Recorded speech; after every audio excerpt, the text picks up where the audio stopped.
Children, welcome to the first PUC Economics class. I am Suma, lecturer of Gopal Swami PU College, Mysore.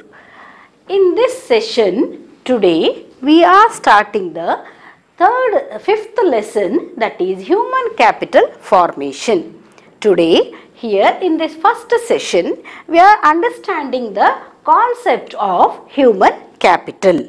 So now let's see why a human is called as capital, because you all know that there are four factors of production. They are land, labor, capital and organization. So even though land ಅಥವಾ labour ಅಥವಾ capital organisation labour ಅನ್ನೋದು human capital. ಅದನ್ನು ನಾವು ಮನುಷ್ಯ ಒಂದು ಜೀವಂತ ಇರೋ ವಸ್ತುವನ್ನು ಕ್ಯಾಪಿಟಲ್ ಅಥವಾ ಬಂಡವಾಳ ಅಂತ ಹೇಳಿ ಒಂದು ನಿರ್ಜೀವ ವಸ್ತುವಾಗಿ ನಾವು ಹೇಗೆ ಟ್ರೀಟ್ ಮಾಡ್ತಾ ಇದ್ದೀವಿ, ಮನುಷ್ಯನನ್ನು ಮಾತ್ರ ಯಾಕೆ ಕ್ಯಾಪಿಟಲ್ ಅಂತ ಅಂದ್ಕೊಳ್ತಾ ಇದ್ದೀವಿ, ಮನುಷ್ಯನಿಗೆ ಆ ರೀತಿಯಾದಂಥ ಕೆಪಾಸಿಟೀಸ್ ಏನಿದೆ. So we are going to learn in this lesson about all these. Why human is called as a capital? You all knew human was called as resource. ಅವನೊಂದು ಸಂಪನ್ಮೂಲ, ಮಾನವ ಸಂಪನ್ಮೂಲ ಅಂತ ಹೇಳ್ತೀವಿ. ಮಾನವ ಸಂಪನ್ಮೂಲ ಇಲಾಖೆ ಅಂತ ಕೂಡ ನಮ್ಮ ಕೇಂದ್ರ ಸರ್ಕಾರದಲ್ಲಿ ಒಂದು ಡಿಪಾರ್ಟ್ಮೆಂಟ್ ಇದೆ.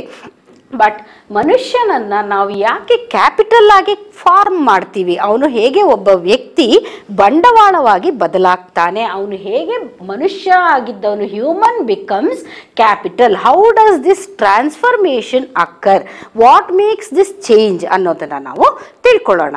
So here let's see, human is the one animal which has the thinking capacity which is missing in all the other creatures. ನಿಮಗಿದು ಚೆನ್ನಾಗಿ ಗೊತ್ತಿದೆ, ಮನುಷ್ಯನಿಗೆ ಬುದ್ಧಿಶಕ್ತಿಯ ಸಾಮರ್ಥ್ಯ ಇದೆ, ಯೋಚನೆ ಮಾಡುವ ಅಥವಾ ಜಡ್ಜ್ಮೆಂಟ್ ಮಾಡುವಂಥ ಒಂದು ಕೆಪಾಸಿಟಿ ಇದೆ, which is absent in most of the animals. So ಹಾಗಾಗಿ ಬೇರೆ ಎಲ್ಲ ಪ್ರಾಣಿಗಳನ್ನು ನಾವು ಕ್ಯಾಪಿಟಲ್ ಆಗಿ ಬಂಡವಾಳ ಅಂತ ತೀರ್ಮಾನ ತಗೊಳ್ದೇನೆ ಮನುಷ್ಯನನ್ನು ನಾವು ಕ್ಯಾಪಿಟಲ್ ಆಗಿ ಬಂಡವಾಳ ಅಂತ ತಗೊಂಡಿದ್ದೀವಿ. ಯಾಕೆ ಅಂತ ಹೇಳಿದ್ರೆ ಮನುಷ್ಯನನ್ನು ನಾವು with training, with education, with additional skills ನಾವು ಅವನನ್ನು ಬದಲಾಯಿಸಿದರೆ he becomes the biggest resource for a country and he contributes to the economical progress of a country. ಒಂದು ದೇಶದ ಅಭಿವೃದ್ಧಿಗೆ ಆ ದೇಶದ ಮಾನವ ಸಂಪನ್ಮೂಲ ಅನ್ನೋದು ಬಹಳ important. So therefore human can be converted into the capital with additional skill, and with added skills he performs still more efficiently. ಅವನ ದಕ್ಷತೆ, ಕಾರ್ಯಕ್ಷಮತೆ ಎಲ್ಲವೂ ಹೆಚ್ಚಾಗುತ್ತೆ. ಹಾಗೂ ಅವನು ಕಂಟ್ರಿಯ ಡೆವಲಪ್ಮೆಂಟ್ನ ಕಾಂಟ್ರಿಬ್ಯೂಷನ್ನಲ್ಲಿ he is the key factor. He contributes more to the development of a country. So ಇದಕ್ಕೆ ನಾವು ಮನುಷ್ಯನನ್ನು ಲೇಬರ್ ಅಂತ ಟ್ರೀಟ್ ಮಾಡ್ತಾ ಇದ್ದೀವಿ. So you all know that there are four factors of production: land, labor, capital and organization. For land the reward is rent. For labor the reward is wages, salary, honorarium, ಸಂಭಾವನೆ, ಹಣ, ಸಂಬಳ ಏನಾದರೂ ಹೇಳ್ಬೋದು. For capital the reward is the interest. ಬಂಡವಾಳ ಹಾಕಿರೋ ಹಣಕ್ಕೆ ನಮಗೆ ಬಡ್ಡಿ ಬರುತ್ತೆ, ಅದನ್ನು ನಾವು ಇಂಟ್ರೆಸ್ಟನ್ನು ನಾವು ರಿವಾರ್ಡ್ ಅಂತ ತಗೊಳ್ತೀವಿ. ಫಾರ್ ಆರ್ಗನೈಸೇಷನ್ ಅಥವಾ for an entrepreneur profit is the reward.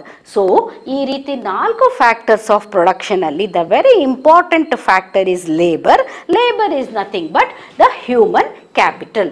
So ನಾವು in this lesson, in this session we are going to learn about the labor skills of a person.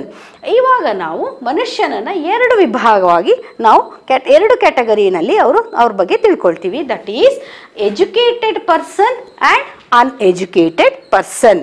How an educated person contributes to the growth of a country and how an uneducated person contributes less to the growth of a country. We cannot ignore the contributions of an uneducated person. Most of our agriculturist laborers are uneducateds only during those days, and you all know India is an agrarian country which contributes majorly to the portion of GDP through agriculture only. We are all the members of an agrarian country. ಅಲ್ಲಿ ನಮ್ಮಲ್ಲಿ uneducated ಪರ್ಸನ್ಸೇ ಜಾಸ್ತಿ ಇದ್ದಾರೆ ಮತ್ತು under educated persons ಇದ್ದಾರೆ. ಅವರ ಕಾಂಟ್ರಿಬ್ಯೂಷನ್ನ ನಾವು ignore ಮಾಡೋಕ್ಕಾಗೋದಿಲ್ಲ. But they can still more contribute to the GDP of our country if they are trained, if they are given education, proper skill is awarded to them, then they can contribute still more to the development of our country. So now let's see about the educated person. Educated person is one who has been given proper education from the primary level to the higher level and is capable to understand the situation, and he is able to cope up to the needs of the government, society, family and his individual needs as itself. So educated person has the higher earning capacity than an uneducated person who has a lower earning capacity. ಅಂದರೆ educated person has higher earning capacity. ಇವತ್ತಿನ ದಿವಸ people are earning monthly salary in lakhs. So an educated person can convert himself into a greatest capital and by using his intellectual capacities, by putting the intellectual capacities of capital, ಅವನು ಅದನ್ನು ಬಂಡವಾಳ ಮಾಡಿಕೊಂಡು ಆತನ ಬುದ್ಧಿವಂತಿಕೆಯಿಂದ ಆತ ಲಕ್ಷಗಟ್ಟಲೆ ಸಂಬಳವನ್ನು ಪ್ರತಿ ತಿಂಗಳಿಗೆ ಸಂಪಾದನೆ ಮಾಡ್ತಾ ಇದ್ದಾನೆ.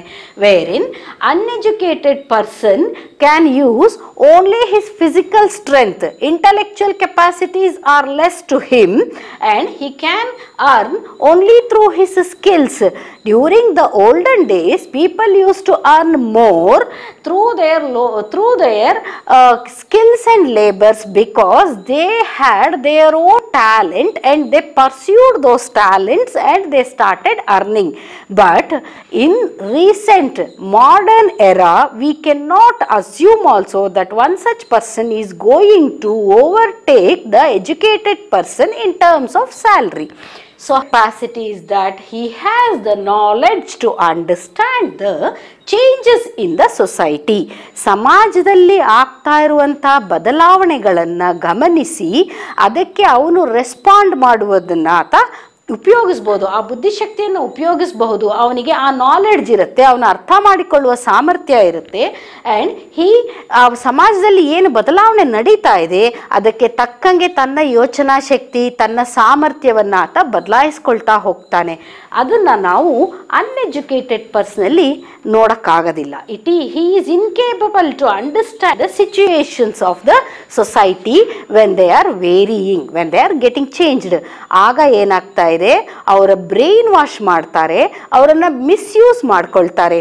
Today during the election time they are given false assurances and our politicians are misusing the uneducatedness and incapability of the undereducated people to understand the situation and they are converted into vote banks. ಹಾಗಾಗಿ ಅವರಿಗೆ ಎಲ್ಲ ಒಂದು ಆಶ್ವಾಸನೆಗಳನ್ನ ಕೊಟ್ಟು ಎಲೆಕ್ಷನ್ನಲ್ಲಿ vote ಹಾಕಿಸ್ಕೊಳ್ತಾರೆ. ಆ ನಂತರ ಅವರು ಏನೂ ಅದನ್ನು ಪೂರೈಸೋದಿಲ್ಲ. ಅನ್ಎಜುಕೇಟೆಡ್ ಪರ್ಸನ್ ಆಗಿರೋದ್ರಿಂದ ಏನು ನಡೀತಾ ಇದೆ ಅನ್ನೋದು ಅವರಿಗೆ ಅರ್ಥ ಆಗೋದ್ರೊಳಗೆ ಅವರು ಮೋಸ ಹೋಗಿರ್ತಾರೆ. ಸೊ ನಾವು let see the capacity of educated person and he has the capacity to adapt to the new technologies. ಇದು ಅವನ ಗ್ರೇಟೆಸ್ಟ್ ಸ್ಟ್ರೆಂತ್, ಎಜುಕೇಟೆಡ್ ವ್ಯಕ್ತಿಯದು. ಅಡಾಪ್ಟೇಷನ್ ಟು ನ್ಯೂ ಟೆಕ್ನಾಲಜೀಸ್, ಹೊಸ ಹೊಸ ಟೆಕ್ನಾಲಜಿ ಅನ್ನೋದು ಏನು ನಾವು ಇವತ್ತು ಬರ್ತಾ ಇದೆ ಪ್ರಪಂಚದಲ್ಲಿ, ಅದಕ್ಕೆ ನಮ್ಮನ್ನು ನಾವು ಹೊಂದಿಸ್ಕೊಳ್ಬಹುದು, ಅದನ್ನು ನಾವು ಕಲ್ತ್ಕೊಳ್ಬೋದು, ಅಡಾಪ್ಟ್ ಮಾಡ್ಕೊಳ್ಬೋದು. ಇವತ್ತಿನ ದಿವಸ we are all living in a internet world. So ನಮಗೆ ಎಲ್ಲ ಏನು ವಿಷಯ ಗೊತ್ತಿಲ್ಲ ಅಂದರೆ ನಮಗೆ ಬೇಸಿಕ್ ಎಜುಕೇಷನ್ ಮತ್ತು ನಾಲೆಡ್ಜ್ ಇದ್ರೆ ನಾವು you can browse the things in the internet and you can understand. But where in an uneducated person is unable to have the adaptation to new technologies. ಅವನಿಗೆ ಹೊಸ ಒಂದು ಆವಿಷ್ಕಾರಗಳಿಗೆ ಅಥವಾ ಹೊಸ ಒಂದು ಟೆಕ್ನಾಲಜಿಗಳಿಗೆ ತನ್ನನ್ನು ತಾನು ಬದಲಾಯಿಸ್ಕೊಳ್ಳೋದು ಕಷ್ಟ ಆಗ್ತಾ ಇದೆ. ಯಾಕೆ ಅಂದರೆ ಅವನಲ್ಲಿ ಇರಬೇಕಾದಂಥ ಮಿನಿಮಮ್ ಬೇಸಿಕ್ ಎಜುಕೇಷನ್ ಅನ್ನೋದು ಇಲ್ಲ ಆಗಿದೆ. So the next one is educated person accelerates country's development. With the support of educated human resources, a country can find development. Country can move towards development. ಪ್ರಗತಿ ಅಥವಾ ಅಭಿವೃದ್ಧಿ ಕಡೆಗೆ ನಾವು ಹೋಗಬಹುದು. ಯಾಕೆಂದರೆ ಎಜುಕೇಟೆಡ್ ಜನರಿಗೆ ಯಾವುದೇ ವಿಷಯವನ್ನು ನಾವು ಅರ್ಥ ಮಾಡಿಸೋದು ಸುಲಭ ಇದೆ. ಅವ್ರು ಬಹಳ ಬೇಗ ಅರ್ಥ ಮಾಡಿಕೊಂಡು ಅದಕ್ಕೆ ತಕ್ಕಂಗೆ ಬದಲಾಗ್ತಾರೆ. The uneducated person has less contribution to country's development. ಯಾಕೆಂದರೆ ಅವರಲ್ಲಿ ಎಜುಕೇಷನ್ ಅನ್ನೋದು ಮಿಸ್ಸಿಂಗ್ ಇರೋದ್ರಿಂದ the required skill and efficiencies are also missing. ಹಾಗಾಗಿ ಅವರಿಗೆ ನಾವು ಎಜುಕೇಷನ್ ಕೊಟ್ಟು ಅವರನ್ನು ಕ್ಯಾಪಿಟಲ್ ಆಗಿ ಬದಲಾಯಿಸಬೇಕಾಗಿದೆ. ಆದ್ದರಿಂದ ಸರ್ಕಾರ ಬೇಕಾದಷ್ಟು ಪ್ರಾಜೆಕ್ಟ್ಗಳನ್ನ ಇಟ್ಕೊಂಡು free education, mid day meals, ಬೇರೆ ಬೇರೆ ರೀತಿಯ ಅಟ್ರಾಕ್ಷನ್ಗಳನ್ನು ಕೊಟ್ಟು ಒಬ್ಬ ಅನ್ಎಜುಕೇಟೆಡ್ ಪರ್ಸನ್ನ ಅವರನ್ನು ಎಜುಕೇಟೆಡ್ ಆಗಿ ಕನ್ವರ್ಟ್ ಮಾಡ್ತಾ ಇದ್ದಾರೆ. So that each individual citizen of our country can contribute to the economical development of our country. Otherwise, India will still stay back as a poor people country and poverty will never be eradicated 100%. So, an educated person contributes more to the GDP and he is capable to take part in the production of goods and services to the greater extent, wherein an uneducated person contributes less to the GDP. GDP is the total amount of goods and services produced over a period of time in a particular place. Usually it is a period of 12 months, that is 1 year. So ಹೀಗಾಗಿ ಒಬ್ಬ educated ಪರ್ಸನ್ನ ನಾವು ಬಳಸಿಕೊಂಡು use ಮಾಡಿಕೊಂಡು government ಕೂಡ progressive ಆಗಿ ಹೋಗಬಹುದು. Where in with this uneducated society you can not expect the amount of growth that can be seen with the educated people's society.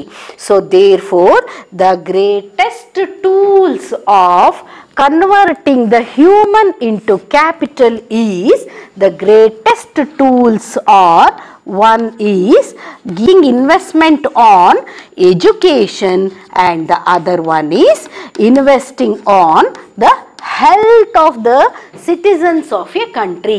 So these are the two major topics that are understood, that are learnt and understood in this lesson, that human can be converted into capital provided if he has been given proper education as well as proper health facilities. Today our government of India has taken lots of initiative to impart education to the people of India and give health facilities. You know, females are given lots of advantages. They are taken, their contribution is very much. ಹಾಗಾಗಿ ಹೆಣ್ಮಕ್ಳಿಗೆ ನಾವು ವಿದ್ಯಾಭ್ಯಾಸವನ್ನು ಕೊಡಿಸ್ಬಿಟ್ರೆ ನಮ್ಮ ದೇಶದ ಅಭಿವೃದ್ಧಿ ಭಾಳ ಸ್ಪೀಡಾಗಿ ಹೋಗುತ್ತೆ. ಯಾಕೆಂದರೆ she is a multitasker. She is capable of handling a family as well as an organisation.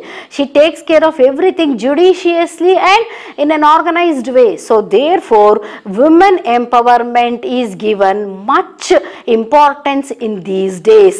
33% of reservation is given to women in politics. So ಯಾಕೆ ಅಂತ ಹೇಳಿದ್ರೆ ಹಿಂದಿನ ಕಾಲದಲ್ಲಿ ಹೆಣ್ಣು ಮಕ್ಕಳನ್ನ ನಾವು ಎಜುಕೇಷನ್ಗೆ ಕಳಿಸ್ಕೊಡದೆ ಇದ್ದಿದ್ದೆ ಇವತ್ತು ಸಮಾಜದಲ್ಲಿ ಇಷ್ಟು ನಾವು ನಿಧಾನಗತಿಯ ಪ್ರಗತಿಯನ್ನು ನೋಡೋದಕ್ಕೆ ಆಗ್ತಾ ಇರೋದು. ಹಾಗಾಗಿ ನಾವು ಅದನ್ನು ಆಕ್ಸಿಲರೇಟ್ ಮಾಡಬೇಕಂದ್ರೆ we should take strong initiative to impart education to the female sector. Females are the strength of a family and society who were undertreated or ill-treated in the olden days. So therefore, conversion of a human into capital can be done only through imparting proper education and health facilities. Therefore, ಇವತ್ತು ಸಾಕಷ್ಟು ಆರೋಗ್ಯದ ಸೂತ್ರಗಳು ಅಥವಾ ಆರೋಗ್ಯದ ಅನುಕೂಲತೆಗಳನ್ನು ಸರ್ಕಾರ ನಮಗೆ ಒದಗಿಸ್ಕೊಡ್ತಾ ಇದೆ with free of cost. Lots of awareness programs have been initialized and the government of India has given lots of importance to literacy as well as health benefits. So investment made on education and the health of a child is going to reap good benefits than spending on the marriage or spending on any other investment, on any other unwanted industries. So therefore, this is done in terms of family level and society level, and therefore now we are able to see the declining line of the poverty in our country, because gradually the awareness is given to the people of our country that if you are able to contribute to the country's GDP with making yourself educated and with a strong health personality, it is good for both the citizen as well as the country, because ನಿಮಗೆಲ್ಲ ಗೊತ್ತಿದೆ, in a sound body lies a sound mind. ಅಂದರೆ ಆರೋಗ್ಯಕರವಾಗಿ ಸದೃಢವಾದ ದೇಹದಲ್ಲಿ ಸದೃಢವಾದ ಬುದ್ಧಿಶಕ್ತಿಯೂ ಇರುತ್ತೆ. ಆದ್ದರಿಂದ ನಾವು ಮೊದಲು ಆರೋಗ್ಯದ ಕಡೆಗೆ ಗಮನ ಕೊಡಬೇಕಾಗಿದೆ. Recently during this pandemic situation, you all know that how much government has taken initiative to impart awareness about the individual's health, and therefore government has taken care of the students and it is allowing them to get education at sitting in home itself, and therefore we are knowing the importance of the education and health. In our next session we are going to know more topics about this. So thank you children.